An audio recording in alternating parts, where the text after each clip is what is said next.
Hello everyone, this is Erik, the Asian movie enthusiast. It's time to finish our current streak of Addendum videos in this Asian horror playlist. I've got 7 mini reviews for you tonight, with an emphasis on Japanese horror and a sprinkling of Hong Kong horror. And as always, titles for all the movies I discuss will be listed in the description box below. Now our first film tonight is one that got a fairly recent release on Blu-ray, and that is The Demon's Baby, 1998 from Hong Kong.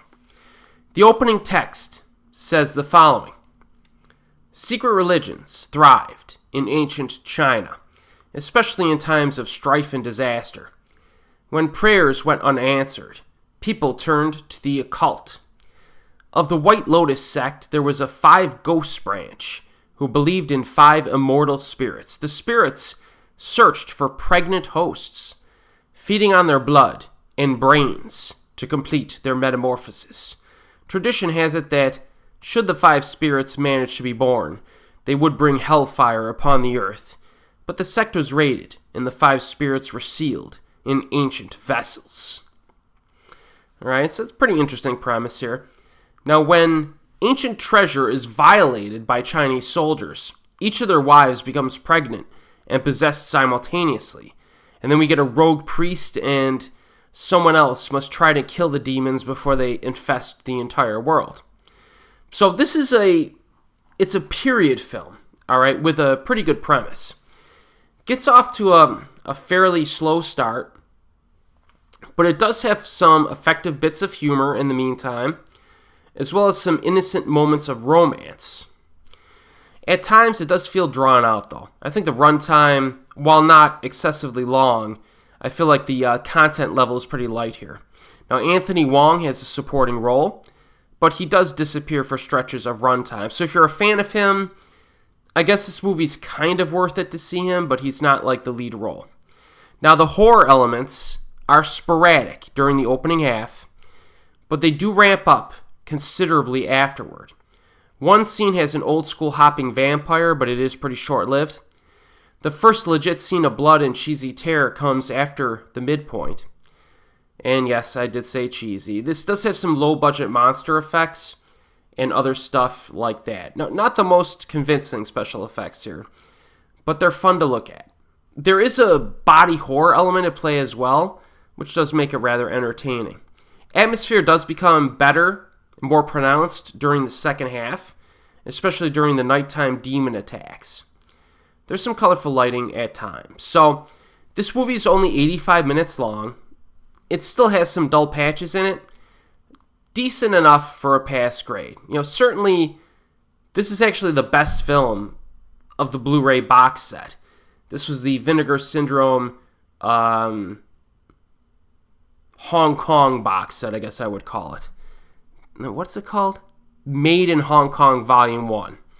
And the other 2 films were Deadly Camp and Erotic Nightmare, neither of which are worth watching, so unbelievably, The Demon's Baby is the best of the trio, and it's really not that great. I reviewed the other films prior in this playlist, so I give this like a cautious recommendation. Cautious. And that Blu-ray box set is still available, though, all right, on Vinegar Syndrome. All right, the second film tonight, a film that I actually did not hear about until fairly recently, and that is a haunted Turkish bathhouse. Just that title just rolls off the tongue. 1975 from Japan. Now this features Nikatsu star Naomi Tani as an abused wife, sold to a brothel to cover her husband's debts. The deceitful husband is actually behind it all, in cahoots with the brothel madam, who is his lover. Tani discovers the truth, but gets tortured to death. However, the dead woman's soul seeks vengeance from the most unusual quarter. The film is a bizarre mixture of Japanese erotica, gangster film, and ghost cat horror film, all popular genres of the 60s and 70s in Japan. Now, that description is correct in terms of this being a genre bender, of sorts. Much of this movie feels more like an exploitation film with some human conflict, lots of nudity, violent beatings, and a few sexual assaults along the way. So it's slightly exploitative. The husband is an evil dude, and you definitely want to see him get taken down by the end of the film. There are some slimy male behavior events, I guess you would call them, that are played for laughs. So, yeah, there's a bit of humor in this, and some of it might be considered inappropriate. But it works well enough for the type of film we're going for here. The supporting actress is actually pretty hot, I must say, as an added bonus. And, yeah, so I'll just leave that at that. Now, the horror elements do ramp up during the second half with some cat attacks, some violent murders, and some ghostly activities. And the final act of this movie is pretty lengthy, and it's quite a bit of fun. I think the final third of this film is the strongest part, so it definitely finishes strong here. The images crescendo as well. We get cat demon visuals, some very striking green lighting, both of which prove to be some of the more memorable aspects of the film. Makeup on the cat demon is actually pretty good as well. So I think overall this movie is a pretty cool flick. I recommend it. I do. It's available on Blu-ray.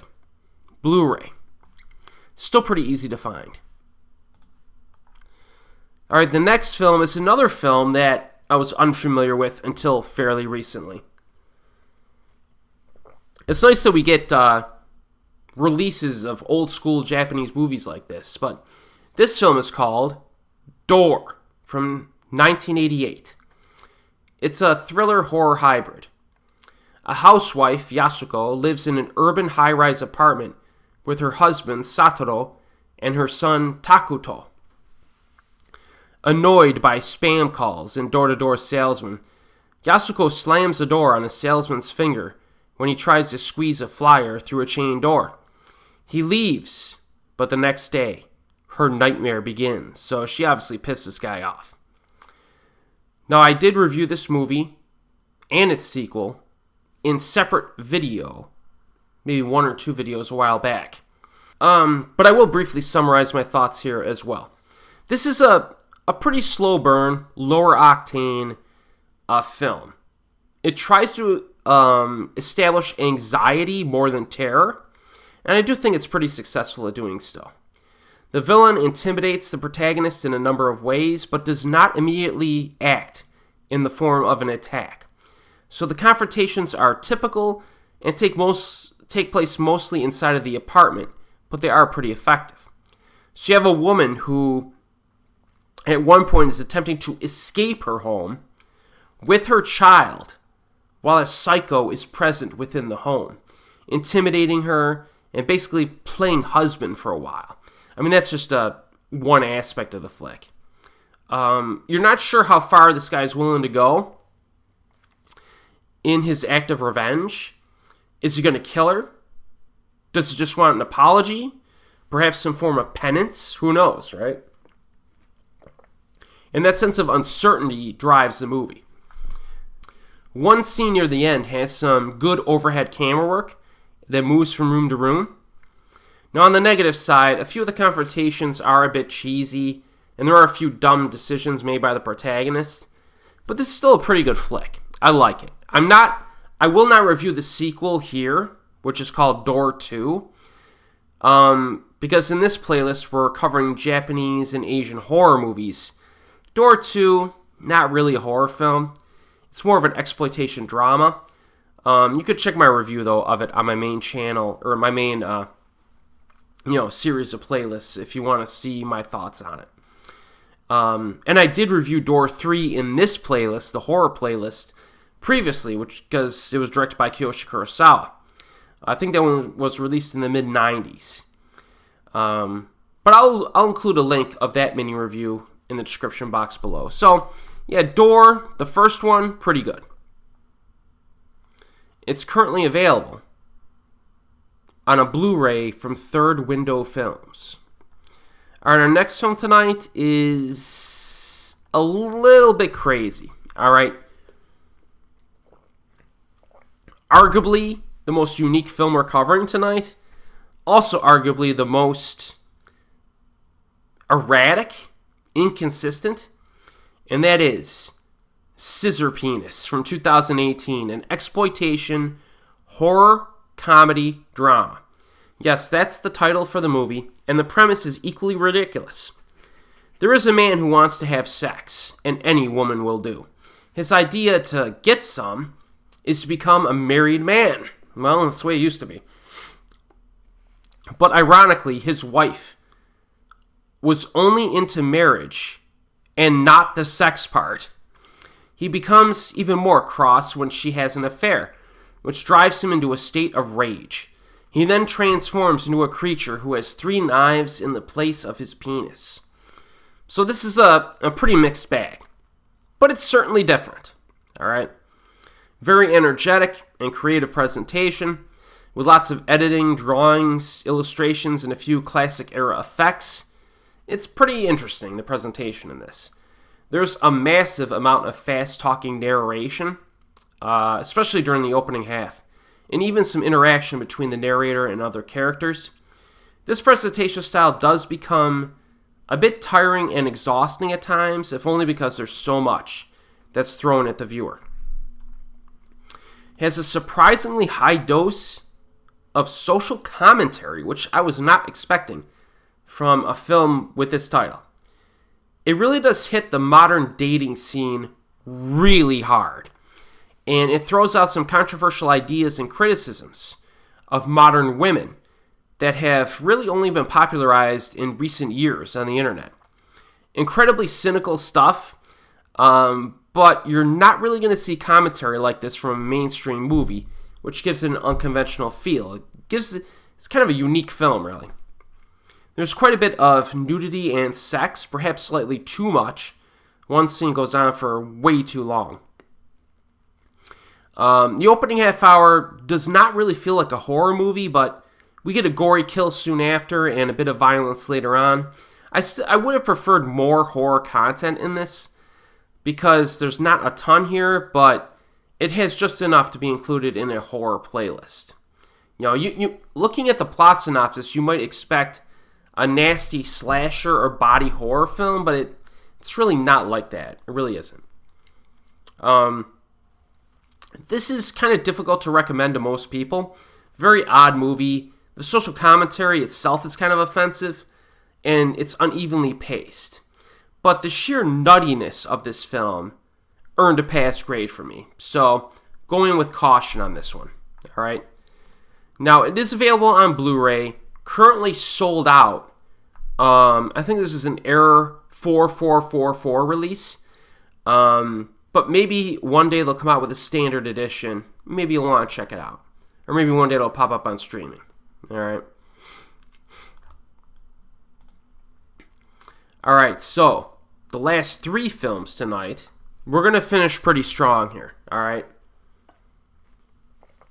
The films we covered already have their pluses and minuses, but the last 3 tonight are all pretty solid. Now, the first one is called Empire of Passion from 1978.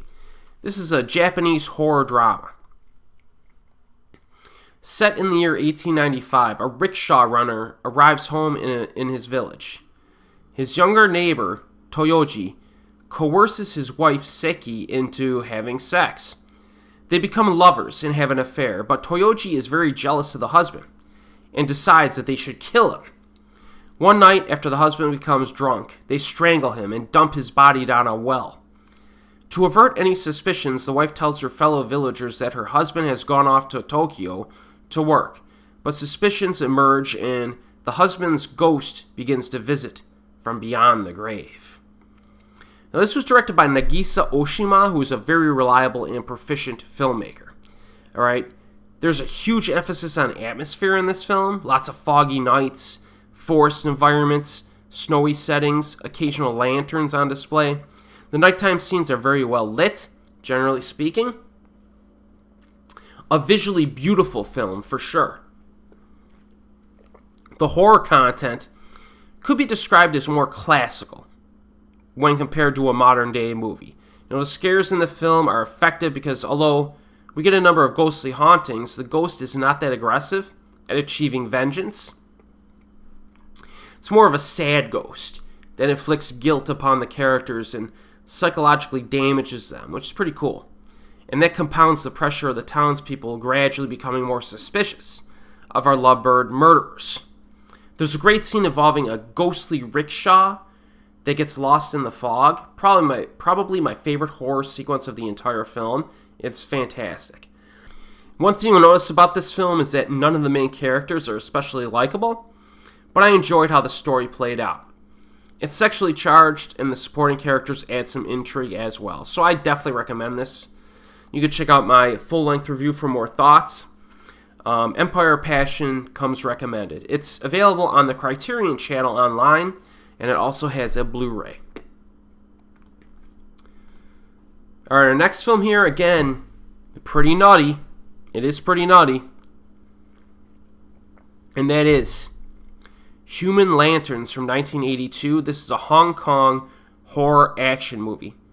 And this was produced by the Shaw brothers. A vengeful craftsman sets two warring noblemen against each other by abducting their loved ones and peeling their skin, which he uses to embellish a series of prize-winning lanterns.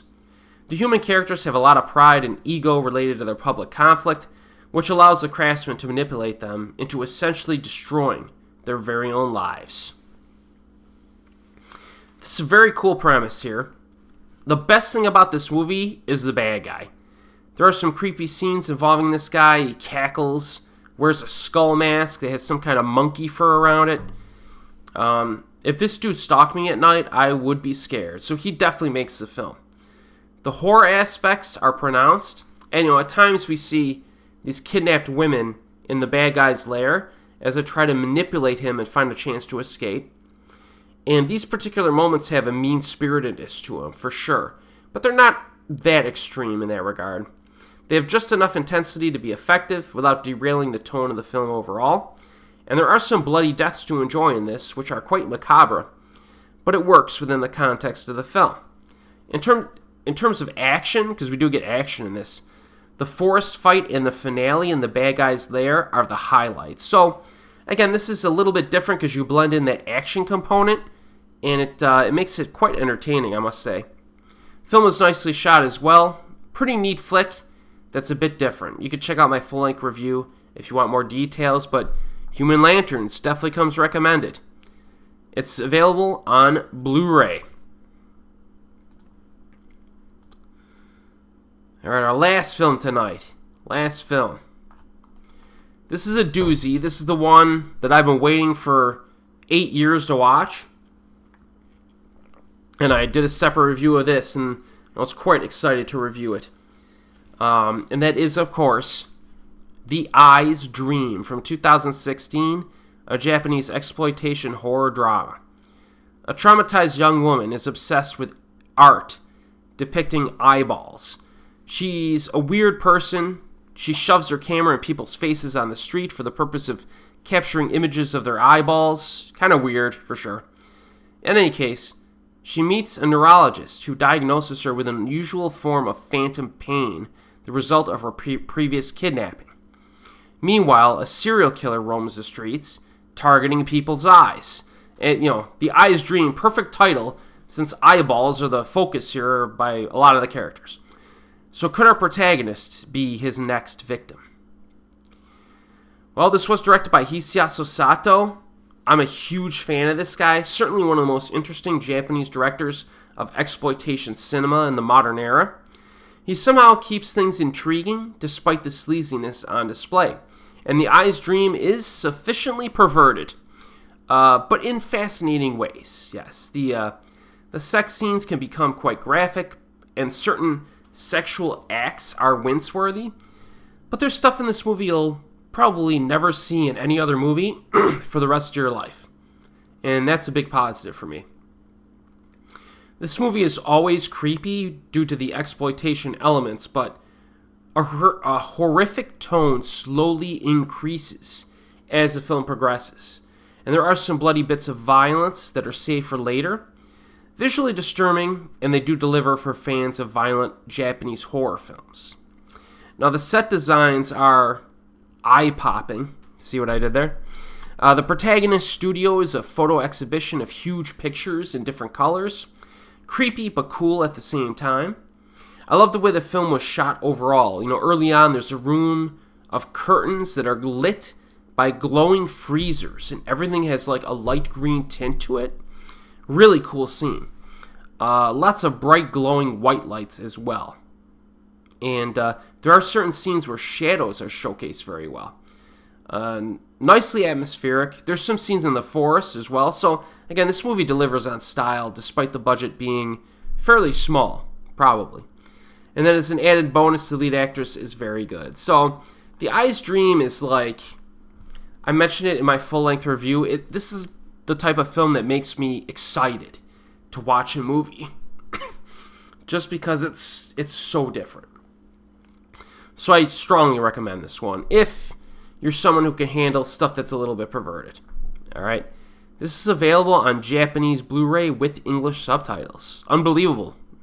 You can find this on Yes Asia with English subtitles. So that concludes my Asian Horror Addendum. Part 7, I believe this is. The priorities in this video are probably The Eye's Dream, Human Lanterns, and Empire of Passion. And, yeah, pretty interesting set of films. But now, I am ready to properly return to our Asian Horror Year in Review exploration.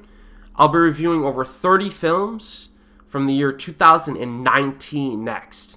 And that will be fun, because 2019 was a surprisingly consistent year for the industry. And I'll start those videos next month. And as always, folks, I'll see you next time.